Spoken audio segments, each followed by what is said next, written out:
লাহোরের আবহাওয়ার কোনো ঠিক নেই, এই রোদ তো এই বৃষ্টি। এর মাঝেই গন্তব্য লাহোরের এক বিখ্যাত স্থানে। সাধারণত অপরিচিত শহরে কোথাও যেতে গুগল ম্যাপের সাহায্য লাগলেও এখানে যেতে প্রয়োজন হলো না কিছুই। জামান পার্কের কথা বলতেই অটো আর কোনো প্রশ্ন না করে সোজা চলতে লাগলো মল রোডের দিকে। কিছুক্ষণের মধ্যেই পৌঁছে গেলাম কাঙ্ক্ষিত জামান পার্কে, লাহোরের ঐতিহাসিক এক আবাসিক এলাকায়। একসময় হিন্দু জনবসতি সুন্দরদাস পার্ক এখন পাকিস্তান রাজনীতির পরিচায়ক। এখান থেকেই শুরু ছোট্ট ইমরানের পথ চলা। এখানে খেলেই তিনি বড় হয়েছেন পাকিস্তান ক্রিকেটের দ্য গ্রেট ইমরান খান, পাকিস্তানের সাবেক প্রধানমন্ত্রী, তেহরিক ইনসাফের চেয়ারম্যান। দর্শক, চলুন ঘুরে আসি দ্য গ্রেট ইমরান খানের স্মৃতি বিজড়িত জামান পার্ক।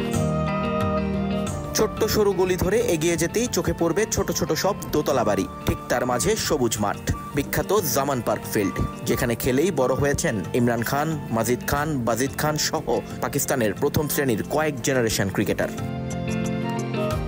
এই জামান পার্কের উৎপত্তি 1940-এ। ব্রিটিশ ইন্ডিয়ার শাসন আমলে পাঞ্জাবের পোস্টমাস্টার ছিলেন খান বাহাদুর মোহাম্মদ জামান খান। রায় বাহাদুর সুন্দর দাস সুরি পরিবারের কাছ থেকে এই জায়গাটা বুঝে নিয়েছিলেন জামান খান। এরপর জালান্দার থেকে এখানে তিনি নিয়ে আসেন তার 3 বোন ইকবাল বানু, নাইমা খানম এবং শওকত খানমকে, যারা ছিলেন জাভেদ বুর্কি, মাজিদ খান এবং ইমরান খানের মা।